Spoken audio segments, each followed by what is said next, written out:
സ്ത്രീ മനസ്സുകളുള്ള എല്ലാവരെയും നമ്മൾ സ്ത്രീ എന്നുള്ളൊരു ഗണത്തിലേക്ക് കൂട്ടേണ്ടതില്ലേ? എന്താണ് ശ്രീമയ്ക്ക് അതിനെ കുറിച്ച് തോന്നിയിട്ടുള്ളത്? തീർച്ചയായിട്ടും.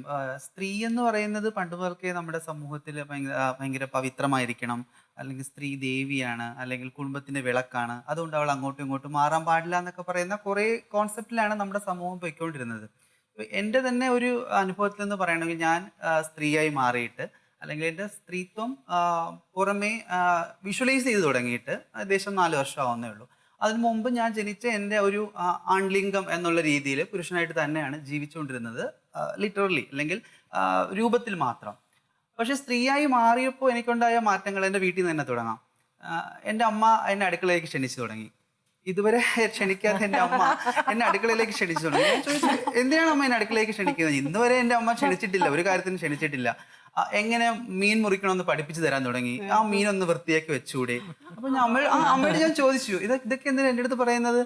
പെണ്ണായി മാറുമ്പോൾ ഇങ്ങനെ കുറെ കാര്യങ്ങളൊക്കെ ഉണ്ട്, ഇത്തരം കാര്യങ്ങൾ ചെയ്യണം, എങ്കിൽ മാത്രമേ പറ്റത്തുള്ളൂ, എങ്കിൽ ആണായിട്ട് ജീവിച്ചുകൂടെയായിരുന്നു. അമ്മയുടെ മനസ്സിൽ ഞാൻ ആണായിട്ടാണ് ജീവിക്കണമെന്നായിരുന്നു. അതെ. അപ്പൊ ഞാൻ പറഞ്ഞു, ഒരിക്കലും ഇതൊന്നും ചെയ്യാനല്ല അമ്മേ ഞാൻ സ്ത്രീയായിട്ട് മാറിയത്, എന്റെ മനസ്സിനെ സാറ്റിസ്ഫൈ ചെയ്യാനും ഞാൻ ആഗ്രഹിച്ച ജീവിതം മുന്നോട്ട് കൊണ്ടുപോകാനുമാണ്. അപ്പൊ അമ്മ പറയുന്നു, അമ്മയ്ക്ക് മുമ്പ് ആണായിട്ട് ജീവിക്കാൻ ആഗ്രഹങ്ങളൊക്കെ ഉണ്ടായിരുന്നു, അപ്പൊ അത് സ്വാഭാവികമായിട്ടും ഉണ്ടാവും, ഒരു പരിധി കഴിയുമ്പോൾ മാറും, അതുപോലെ നിനക്കും മാറ്റിയെടുക്കാമായിരുന്നു. അപ്പൊ ഇനിയിപ്പോ ഒന്നും പറ്റത്തില്ല, കാര്യം ഞാൻ ശസ്ത്രക്രിയയിലൂടെ സ്ത്രീയായി മാറിക്കഴിഞ്ഞു, അതുകൊണ്ട് തിരിച്ചു പോകാനും പറ്റത്തില്ല. അപ്പൊ ഇത്തരം കാര്യങ്ങളിലേക്കാണ് എനിക്ക് തോന്നുന്നു അത് ഗ്രാമപ്രദേശത്തുള്ള, അല്ലെങ്കിൽ നമ്മുടെ അമ്മമാരാണ് ആ രീതിയിൽ ചിന്തിക്കുന്നതെന്ന് തോന്നുന്നു. അത് ആ ഒരു പുരുഷന്റെ നിഴലിൽ പോവുക, അതായത് രാവിലെ മുതൽ കഷ്ടപ്പെട്ട് ചോറുണ്ടാക്കി പലതരത്തിലുള്ള വിഭവങ്ങൾ ഉണ്ടാക്കിയിട്ട് ആദ്യം അച്ഛനെയും അല്ലെങ്കിൽ അനിയനെയും വിളിച്ച് ഭക്ഷണം കൊടുക്കുക എന്ന് പറയുന്ന ഒരു രീതി, അതൊന്നും ഉപ്പ് നോക്കുക പോലും ചിലപ്പോൾ അവരുണ്ടാവത്തില്ല. അതിന് ഉപ്പ് കുറയുന്നു അല്ലെങ്കിൽ എരിവ് കുറയുന്നു എന്ന് പറയുന്ന അച്ഛനും അനിയനുമാണ്. അപ്പൊ ഞാൻ അവിടെ ചോദിക്കും, എന്തിനാ നിങ്ങളിത് ചോദ്യം ചെയ്യുന്നത്? നിങ്ങൾ അത് ഒരു ചോറുണ്ടാക്കിയോ അല്ലെങ്കിൽ ഒരു കറി ഉണ്ടാക്കിയോ ഒന്നും ചെയ്യുന്നില്ല, അല്ലെങ്കിൽ ചെയ്യാൻ പോലും അറിയില്ല. അപ്പൊ അത് ഉള്ളത് കഴിച്ചിട്ട് പോവല്ലേ വേണ്ടത്? അപ്പൊ ഇവര് പറയും, ഇവര് കാശ് കൊടുക്കുന്നതാണ്, ഞങ്ങളാണ് കൊണ്ട് തരുന്നത്, അതുകൊണ്ട് അത്തരം കാര്യങ്ങളിലേക്ക് വരുന്നു. പക്ഷെ ഇതൊക്കെ നിശബ്ദമായിട്ട് ചിന്തിച്ച് അല്ലെങ്കിൽ നിശബ്ദമായി സഹിച്ച് അല്ലെങ്കിൽ അതിനെല്ലാം ഒരു ഓക്കെ പറഞ്ഞു പോകുന്ന ഒരു അമ്മയാണ് എനിക്ക്.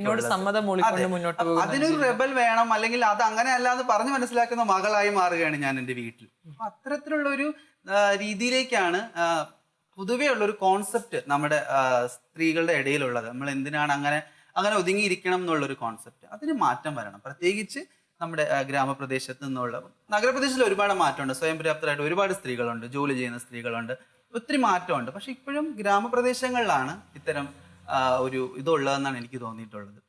ഈ സ്ത്രീ മനസ്സുകളെന്ന് നമ്മൾ നേരത്തെ പറഞ്ഞപ്പോൾ ശ്രീമയുടെ അടുക്കൽ സംസാരിക്കുമ്പോഴും ഈ സ്ത്രീ മനസ്സുകൾ ഉള്ളവർക്ക് സമൂഹം നൽകുന്ന ഒരു തരം ആക്സെപ്റ്റൻസ് ഉണ്ടല്ലോ.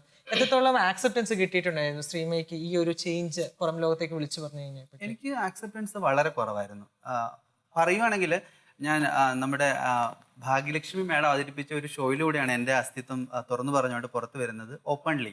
അത് എൻ്റെ വീട്ടിൽ വലിയൊരു ഭൂകമ്പമാണ് ഉണ്ടാക്കിയത്. കാര്യം ഒരു ആൺകുട്ടി, തീർച്ചയായിട്ടും. അപ്പോൾ അത് അങ്ങനെയാണ് വന്നത്. അപ്പോൾ അതിൽ നിന്ന് കരകയറാൻ ഏകദേശം ഞാൻ 4 വർഷത്തോളം എടുത്തു. 4 വർഷത്തോളം നിരന്തരമായി വീട്ടുകാരുമായിട്ട് പടപൊരുതിയും അവരെ പറഞ്ഞ് മനസ്സിലാക്കിയാണ് ഇത് ഒരു രോഗമല്ല, ഇതൊരു പ്രശ്നമല്ല എന്ന് അക്സെപ്റ്റ് ചെയ്തിട്ടാണ് ഞാൻ പുറത്തേക്ക് വന്നത്. പക്ഷെ അപ്പോഴും പലർക്കും ചിന്തിക്കാനുള്ളത്, നീ സ്ത്രീയായി മാറി, ശരി, അപ്പോൾ വിവാഹം കഴിക്കാൻ സാധിക്കുമോ, അല്ലെങ്കിൽ പ്രസവിക്കാൻ സാധിക്കുമോ, അപ്പോൾ നിങ്ങളുടെ കുടുംബജീവിതം എങ്ങനെയാണ്? അപ്പോൾ ഒരു പേഴ്സൺ, ഒരു വ്യക്തി എന്നുള്ള നിലയിൽ അംഗീകരിക്കാൻ പറ്റാതെ അവർ അത്തരം കാര്യങ്ങളിലേക്കാണ് ചിന്തിക്കുന്നത്. ഇത്തരം ചോദ്യങ്ങൾ എന്തിനാണ്? 2 ക്വാളിറ്റിയാണ് സ്ത്രീക്ക് പ്രധാനമായിട്ടും വേണ്ടത്. വിവാഹം കഴിക്കുക, കുഞ്ഞിനെ പ്രസവിക്കുക. ഇത് മാത്രം എങ്ങനെയാണ് ഒരു സ്ത്രീയുടെ റോളായി മാത്രം മാറുന്നത്? ഇത് രണ്ടും ചെയ്യാൻ പറ്റാത്ത, അല്ലെങ്കിൽ ഈ 2 കാര്യങ്ങളും ചെയ്യാത്തവരെ ഒരിക്കലും സ്ത്രീയായിട്ട് കൺസിഡർ ചെയ്യില്ലേ? ഇപ്പൊ എന്നെ സംബന്ധിച്ചിടത്തോളം എനിക്ക് പ്രസവിക്കാൻ കഴിയില്ല, ചിലപ്പോൾ ഞാൻ വിവാഹവും കഴിക്കത്തില്ല, പക്ഷെ എനിക്ക് സ്ത്രീയായിട്ട് അംഗീകരിക്കപ്പെടാനാണ് ആഗ്രഹം. അപ്പൊ ഞാൻ സ്ത്രീയായിട്ട് അംഗീകരിക്കപ്പെടുന്നില്ലേ? അപ്പൊ ഇതൊക്കെ എൻ്റെ ഉള്ളിലുള്ള ചോദ്യങ്ങളാണ്. അപ്പൊ നമ്മുടെ ഈ സൊസൈറ്റിയുടെ ഈ ഒരു പെർസെപ്ഷൻ മാറണം. ആ ഒരു വലിയൊരു പൊളിച്ചെഴുത്തിലേക്ക് നമ്മൾ പോകേണ്ടതുണ്ട്. വിദേശത്തൊക്കെ ഒരുപാട് ഏറെക്കുറെ മാറിയെന്ന് തോന്നുന്നു അത്തരം കോൺസെപ്റ്റുകൾ. മൊത്തത്തിൽ ഈ ചക്ക കുഴയുന്ന പോലത്തെ ഒരു കണ്ടീഷനാണ്. ഇപ്പൊ നോർവേയിലെ ഒരു ട്രാൻസ് മാൻ പ്രസവിക്കുന്നുണ്ട്. അപ്പൊ ട്രാൻസ്മാൻ ആയിക്കൊണ്ടിരിക്കുക, അവര് ട്രാൻസിഷൻ ചെയ്യുന്നതേ ഉള്ളൂ, മുഴുവനൊന്നും ആയിട്ടില്ല, തുടക്കമേ ആയിട്ടുള്ളൂ. അപ്പൊ അവര് പറയുന്ന അവർക്ക് പ്രസവിക്കണം, അതിന് മുമ്പേ അവർക്ക് പ്രസവിക്കണം. അപ്പൊ ഈ പറഞ്ഞ പോലെ എല്ലാത്തരം അനുഭവങ്ങളും പറ്റുന്നിടത്തോളം എക്സ്പീരിയൻസ് ചെയ്യണം. അപ്പൊ അതിപ്പോ വലിയ നിയമതർക്കത്തിൽ ചെന്ന് കലാശിച്ചിരിക്കുകയാണ്. അതായത് ഇവര് പ്രസവിക്കുകയാണെങ്കിൽ പിന്നെ ഇവരെങ്ങനെ ട്രാൻസ്മാൻ ആവും എന്നൊക്കെ പറഞ്ഞിട്ട് എന്തായാലും ഞാൻ നേരത്തെ പറഞ്ഞ പോലെ ഇപ്പൊ ഇങ്ങനെ വന്നതുകൊണ്ട് ഈ ചക്ക കുഴയുന്ന കണ്ടീഷനില്ലേ, ആവി അങ്ങോട്ട് കേറി ദേ ഇപ്പൊ ആ ആവി കേറിക്കൊണ്ടിരിക്കുക നമ്മുടെ നാട്ടില്. ഒരു സ്ത്രീക്ക് ഒരു വളരെ പ്രത്യേകമായ ഒരു ചട്ടക്കൂട് അല്ലെങ്കിൽ ഒരു ഐഡൻറ്റിഫിക്കേഷൻ എന്നുള്ളൊരു കാര്യത്തിൽ പലപ്പോഴും വ്യത്യാസങ്ങളുണ്ട്, വിശിഷ്യ കേരളത്തിൻ്റെ കാഴ്ചപ്പാടിൽ. പക്ഷെ പല സ്ഥലങ്ങളിലും ചിലപ്പോൾ ഇന്ന് പോലും സ്ത്രീ ഒരു സൗകര്യമായിട്ടും അനുഭവിക്കാനായിട്ടുള്ളൊരു വസ്തുവായിട്ടും ഒക്കെ പല സ്ഥലങ്ങളിൽ തേർഡ് റേറ്റ് സിറ്റിസനായിട്ടും അല്ലെങ്കിൽ ഷാറ്റൽ എന്നുള്ളൊരു വെരി ക്രൂവൽ വേർഡ്, അങ്ങനെയൊക്കെ പല സ്ഥലങ്ങളിലും ഇന്നും സ്ത്രീ ജീവിച്ചു പോകുന്നു. പക്ഷേ കേരളം ഒരുപാട് വ്യത്യാസമാണ്.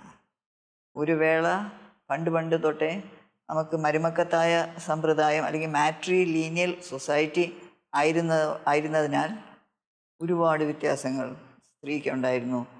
കേരളത്തിൽ സ്ത്രീയുടെ ഒരു ഡെഫിനിഷൻ പറയുകയാണെങ്കിൽ തലപൊക്കി നടക്കാനുള്ള അനുഗ്രഹം കിട്ടിയ ഒരു മനുഷ്യവിഭാഗം എന്ന് വേണമെങ്കിൽ പറയാം.